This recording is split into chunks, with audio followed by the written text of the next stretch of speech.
नमस्कार, स्वागत है आप सभी का। ग्लोबल अड्डा आप देख रहे हैं और मैं हूं आपके साथ पुनीत मिश्रा। ईरान और अमेरिका के बीच तनातनी लगातार जारी है, लेकिन बार बार ये बात जो कही जा रही है कि हमला होगा, हमला आखिर कब होगा? क्योंकि पहले कहा गया कि सोमवार को होगा, फिर कहा गया कि मंगलवार को होगा और अभी भी हमला नहीं हुआ है। तो इस बीच कुछ खबरें निकलकर सामने आ रही हैं।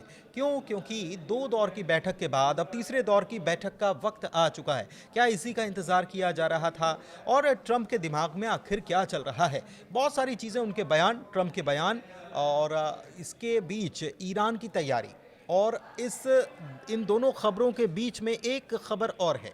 वो है इजराइल के दौरे पर गए हैं भारत के प्रधानमंत्री नरेंद्र मोदी। क्या मायने हैं और क्या चाहते हैं इजराइल के प्रधानमंत्री बेंयामिन नेतन्याहू भारत से? उनके दिमाग में क्या चल रहा है और क्या उनकी जो दिमागी सोच है वो सच्चाई में तब्दील हो पाएगी? बहुत सारे मसले पर बात करने वाले मेरे साथ मेरे सहयोगी आनंद प्रजापति मौजूद हैं। सबसे पहले उनके पास चलते हैं, बड़े अपडेट की बात करते हैं। आनंद बताइए। बिल्कुल, देखिए बड़ी अपडेट यही आ रही है कि जैसा कि अभी सब लोग यही चाहते थे कि वो बैठक का क्या हुआ, आगे बैठक का क्या होने वाला है, तो अब डेट आ गई है। डेट ये है कि कल ही बैठक होने वाली है और ये बैठक वहीं जेनेवा में ही होने वाली है। आपको भी पता होगा कि 2 बैठक हो चुके हैं, लेकिन अभी निष्कर्ष उसका कुछ ऐसा परिणाम नहीं निकला है। लेकिन ये जो तीसरा बैठक होने वाली है, ये भी बैठक वहीं जेनेवा में यानी स्विट्ज़रलैंड में अमेरिका और ईरान की होने वाली है। इस बैठक में भी जो दोनों देशों के प्रतिनिधिमंडल हैं सेम रहेंगे, यानी कि इधर से ईरान से अब्बास अराक्ची, उधर से स्टुपिटकॉफ। तो इन दिनों अब ये देखना ये महत्वपूर्ण होगा कि जो तीसरा बैठक होने वाला है इसमें क्या अहम होने वाली है। क्या ये तीसरी बैठक ही अंत होगी? क्यों? क्योंकि आपको भी पहले बता दिया गया था कि दूसरी जो बैठक हुई थी उस बैठक के बाद स्टीव विटकॉफ और जो कुशनर थे उन्होंने साफ बोल दिया था कि इनसे बात बनेगी नहीं, मतलब ईरान से बात नहीं बनने वाली है, डील नहीं हो सकती है। लेकिन तब फिर भी तीसरी बैठक की डेट आ गई है, यानी कि कल जो बैठक होने वाली है ये बहुत अहम बैठक है। क्योंकि आपको भी पता है जिस तरीके से चारों तरफ से ईरान को घेरने का प्रयास ट्रंप कर रहे हैं, हालांकि विफल भी नजर आ रहे हैं जिस तरीके से खबरें सामने निकल के आ रही हैं। लेकिन इस बैठक के बीच जो अब्बास अराक्ची का बयान आया है वो एकदम साफ तौर से बोल दिए हैं कि हम डील करने के लिए तैयार हैं। यहाँ तक कि यूरेनियम जो जुटाने वाली बात है उसको भी हम कम कर देंगे, कम करके 2 से 3 साल बाद उसको और थोड़ा धीरे धीरे कम करके उसको ले लेंगे। लेकिन आप जो मुद्दे पर बात किए हैं, या फिर वो आपका मिसाइल डील वाला जो बात हो, जो मिसाइल बना रहा है ईरान उसको बंद करने की बात कही गई है, या फिर प्रॉक्सियों की बात, तो उसके लिए अभी राजी नहीं है और ना ही उस पर बातचीत करेंगे। सिर्फ और सिर्फ परमाणु वार्ता पर बातचीत होगी। अच्छा, इस बीच बड़ा अपडेट ये है कि अमेरिका का बड़ा ताकतवर जासूसी विमान है, ये इसका नाम है RC-135 और ये बीते 24 घंटे से ईरान पर खुफिया जानकारी जुटाने में लगा हुआ है। तो एक तरफ बातचीत की मेज़ पर बैठने जा रहे हैं और दूसरी तरफ जंग की तैयारियां अपने स्तर पर की जा रही हैं।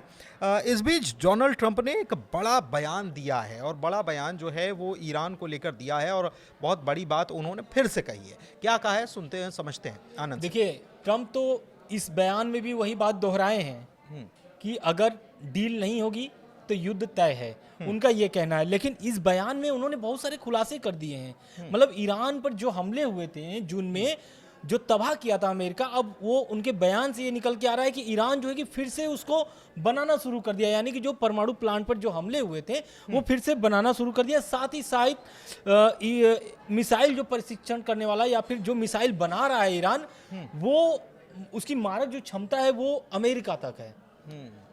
और इसे लेकर के डोनाल्ड ट्रंप जो है कि बहुत चिंतित है। उन्होंने साफ तौर से बोल दिया है अपने संबोधन में कि ईरान ने अपने परमाणु कार्यक्रमों को फिर से बना रहा है। जो 2025 यानी कि जून में जो हमले हुए थे उसको जो नुकसान पहुंचाया था अमेरिका, उसको फिर से बना रहा है और साथ ही साथ मिसाइलें विकसित कर रहा है जो जल्द ही अमेरिका तक पहुंच सकती है, यानी अमेरिका तक मार कर सकती है, उनके कहने का तात्पर्य है।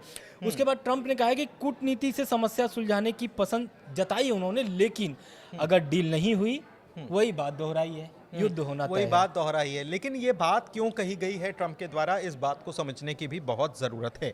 दरअसल डोनाल्ड ट्रंप के ऊपर ये एक प्रकार से आरोप लग रहा है कि वो ये युद्ध जो लड़ने जा रहे हैं या जिस युद्ध की तैयारी कर रहे हैं वो इजराइल के लिए लड़ रहे हैं। मतलब अमेरिका इसराइल के लिए ईरान से जंग लड़ने जा रहा है और इसी बात पर सफाई ट्रंप दे रहे हैं और उनका ये कहना है कि हम इसराइल के लिए नहीं लड़ रहे हैं, बल्कि हम इसीलिए लड़ रहे हैं क्योंकि एक दिन ऐसा आएगा जब ईरान अमेरिका तक अपनी पहुंच बना लेगा और ये पहुंच ना हो पाए, उसका मिसाइल प्रोग्राम इतना डेवलप हो रहा है तो ये ना हो पाए और इसीलिए हम ये सारी तैयारी कर रहे हैं। लेकिन फिर भी वो कह रहे हैं कि हम बातचीत के लिए राजी हैं और तमाम तरीके की बातें। अच्छा, इस बीच एक बड़ी बात और है, वो जिसे कहते हैं कि आग में घी डालने की कोशिश करने का काम वो डोनाल्ड ट्रंप ने किया है और ईरान में जो प्रदर्शन हुए उसको हिंसक प्रदर्शन बताते हुए उन्होंने ये कहा कि वहां पर 32,000 प्रदर्शनकारियों की हत्या की गई, जो बीते दिनों हमने देखा था, और कहा है कि ईरान ऐसी मिसाइल विकसित कर चुका है कि यूरोप और अमेरिकी ठिकानों को भी निशाना इससे बनाया जा सकता है। आज के दो बड़े अपडेट्स जो हैं उसके बारे में भी बात कर लेते हैं। क्या क्या अपडेट्स, क्या दो खबरें निकलकर सामने आई, आनंद से समझते हैं। देखिए, पहला तो ये है कि भारत के जो प्रधानमंत्री हैं नरेंद्र मोदी, वो इजराइल पहुंच चुके हैं और अभी तक, जब तक हम लोग वीडियो रिकॉर्ड कर रहे हैं इस समय भी, अभी इजराइल के जो संसद है वहाँ पर उनके संबोधन होने वाले हैं प्रधानमंत्री के, और साथ में नेतन्याहू की भी संबोधन होने वाले, बहुत सारे डील भी होने वाली है प्रधानमंत्री भारत से और इजराइल से। इस बीच दूसरी और जो आ रही है वो ये है कि अमेरिकी जो है 12 अमेरिकी F-22 रैप लड़ाकू विमान जो है वो इजरायली एयरबेस पर उतरे हैं। मतलब एक तरफ बातचीत की मेज पर कल बैठने वाले हैं, वहीं तैयारी भी जोरों शोरों पे है युद्ध के लिए, चाहे वो इजराइल हो चाहे फिर वो अमेरिका हो। और इसके साथ साथ एक तरीके से ईरान पर ट्रम्प की तय जो समय सीमा थी, यानी कि जो 10 दिन का उन्होंने समय दिया था ईरान को, या फिर खामनेई साहब को डायरेक्ट कोट करके, तो वो अभी समय पूरा बीतते जा रहा है, मतलब नज़दीकी होते जा रही है। तो ये तीसरी बैठक इसलिए भी अहम हो जाती है क्योंकि अगर ये बैठक सफल नहीं होती है, जिस तरीके से तैयारी है, या फिर F-22 जो ये फाइटर जेट है अमेरिकी, फिफ्थ जनरेशन फाइटर जेट यहाँ पर पहुँचा दिए गए हैं। अच्छा, इस बीच जब प्रधानमंत्री नरेंद्र मोदी, भारत के प्रधानमंत्री वहाँ पहुँचे हैं, तो जाहिर सी बात है कि भारत किस बात का पक्षधर है, भारत भी कूटनीति का पक्षधर है और भारत भी यही कहेगा कि बातचीत से इस मसले को शांति से हल किया जा सके, ऐसी कोशिश की जानी चाहिए, ना कि जंग के मैदान में उतरना चाहिए, क्योंकि जंग किसी चीज़ का विकल्प नहीं है। अच्छा, एक चीज़ और है जिसके बारे में आनंद बता रहे थे कि प्रधानमंत्री वहाँ पर पहुंचे हुए हैं, और इस बीच 2 दिन पहले नेतन्याहू ने क्या कहा। नेतन्याहू दरअसल एक नया गुट बनाने की तैयारी में है, ये इसको लेकर उन्होंने 2 दिन पहले भी बयान दिया था। उन्होंने कहा क्या था, इस बात को मैं आपको शब्दशः बता देता हूं कि घायल शिया एक्सिस एक तरफ है, दूसरी ओर मुस्लिम ब्रदरहुड जो है वो सुन्नी एक्सिस का है। तो ऐसे में इजराइल भी चाहता है कि वो उन देशों को अपना एक नया एक्सिस बनाए, उन देशों को जुटाए जो चरमपंथी धुरियों का विरोध करते हैं, और इसे मिडिल ईस्ट को घेरते हुए एक उन्होंने कंप्लीट सर्कल बताते हुए बाइबल का भी संदर्भ दिया। कहा है कि होदू से कूश तक और भूमध्य सागर तक फैला एक नया गठबंधन होना चाहिए, जिसमें सऊदी, जॉर्डन, यूएई और भारत जैसे देशों को भी शामिल करने की बात वो कह चुके हैं। भारत इसमें शामिल होगा नहीं होगा ये अलग मसला है, लेकिन नेतन्याहू की ये मंशा ज़रूर नज़र आती है। एक चीज़ और है कि IRGC जो है उसने अमेरिका और उसकी फोर्सेस को और साथ ही साथ यूएई की फोर्सेस को भी समझाइश दे दी है कि आप ईरान की ज़मीन पर हमला करने की गुस्ताखी ना करें, और अगर ऐसा होता है तो आपको ये बैलिस्टिक मिसाइल ईरान की जो है उसके हमलों के लिए तैयार रहना होगा।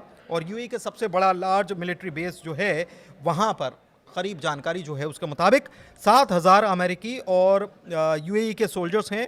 IRGC के ग्राउंड फोर्स ने अभी हाल ही में एक बैलिस्टिक मिसाइल ड्रिल भी कंडक्ट की आज ही के दिन, और एक मॉकअप किया उन्होंने अल दफरा एयरबेस जो है कतर का, वहाँ पर उन्होंने यूएई का जो अल दफरा एयरबेस है वहाँ पर उन्होंने एक प्रकार से एक मॉक ड्रिल की है उसको उड़ाने के लिए।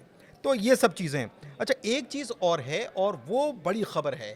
बड़ी खबर ये है कि अमेरिका की मंशा क्या, सूत्र क्या बता रहे हैं, अगर वॉर छिड़ता है तो अमेरिका क्या सोच रहा है, उसके पीछे उसकी प्लानिंग क्या है, इसको समझते हैं आनंद से। बिल्कुल देखिए, जो ट्रम्प का बयान आया हुआ है उससे भी एक तरीके से ईरान ने पलटवार किया है और इसमें साफ साफ बोल दिया ईरान ने कि ये जो हमला होगा, अटैक होगा, ईरान जो अमेरिका है वो अपने मत्थे नहीं लेना चाहता है। यही कारण है कि इजराइल को वो आगे कर रहा है, क्योंकि अमेरिका भी चाहता है कि ईरान पर हमला हो।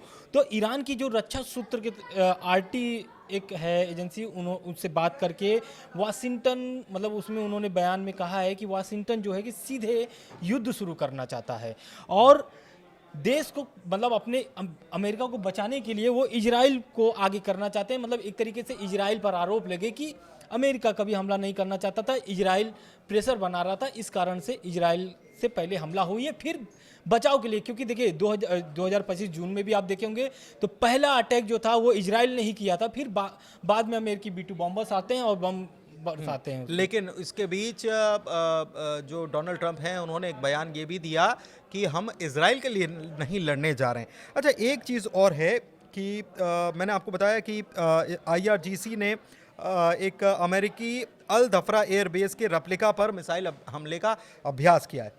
एक चीज़ और जानकारी निकलकर सामने आई है कि अगर ट्रंप ईरान के पीसफुल न्यूक्लियर प्रोग्राम को लेकर कोई समाधान चाहते हैं तो उसका एकमात्र रास्ता कूटनीति है, अब्बास अराक्ची ने कहा है। दूसरी तरफ ईरान के प्रेसिडेंट कह रहे हैं कि उनको भी उम्मीद है, अच्छा साइन बता रहे हैं, positive outcome ahead of talks with US।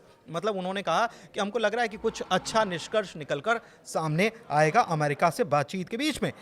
एक खबर और है, वो है कि ईरान ने 450 से ज़्यादा फतह हाइपरसोनिक मिसाइल जो है इराक, कुवैत और UAE की बॉर्डर पर तैनात कर दी है, जिसकी रेंज जो है 250 किलोमीटर है और 5 मैक की स्पीड से ये 225 किलोग्राम वॉरहेड ले जाने की तैयारी में, क्षमता में है। तो ये सारी चीज़ें क्या बिल्कुल बताती हैं? देखिए, एक इसके साथ तो एक और तैयारी है ईरान की, और वो एक तरीके से रूस और चीन से समर्थन भी मांगे है, ईरान ने मांगा है। क्यों? क्योंकि आपको भी पता है कि हुर्मुज में जो है कि एक तरीके से युद्ध अभ्यास हुआ था ईरान का।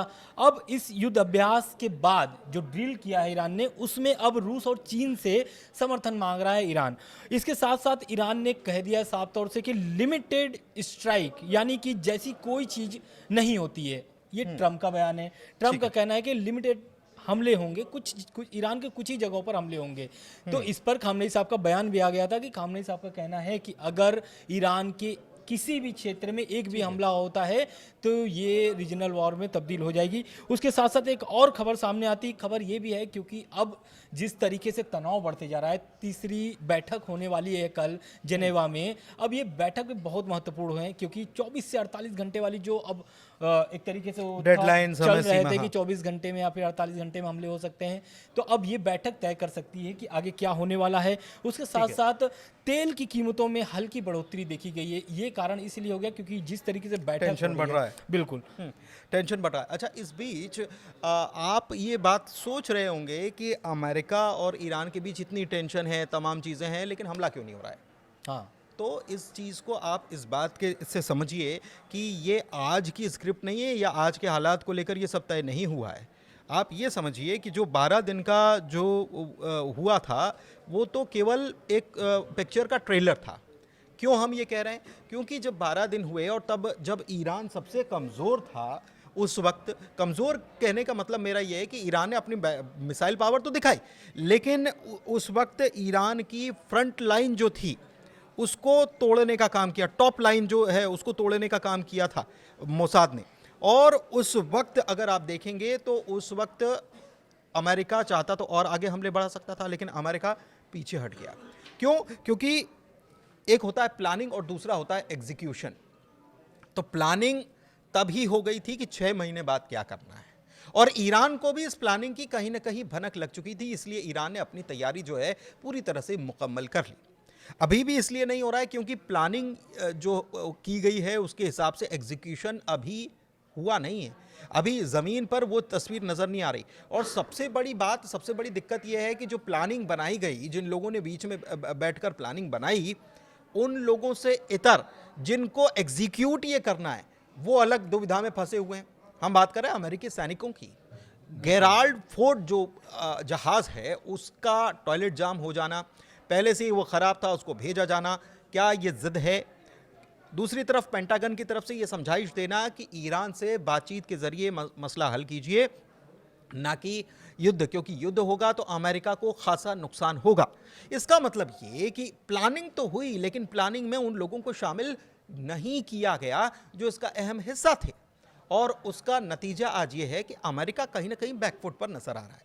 लेकिन अभी कल की बैठक होगी, और कल की बैठक के बाद क्या होता है ये बहुत ज्यादा इंपॉर्टेंट है, और इसमें भारत की तरफ से इस मामले पर क्या कहा जाता है, क्या संदेश दिया जाता है, ये भी बहुत इंपॉर्टेंट है। इस पर नजर बनी हुई है।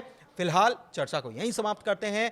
कैसा लगा वीडियो, कैसी लगी जानकारी, जरूर बताइएगा। ग्लोबल अड्डा को प्यार देते रहिए। बहुत शुक्रिया। शुक्रिया।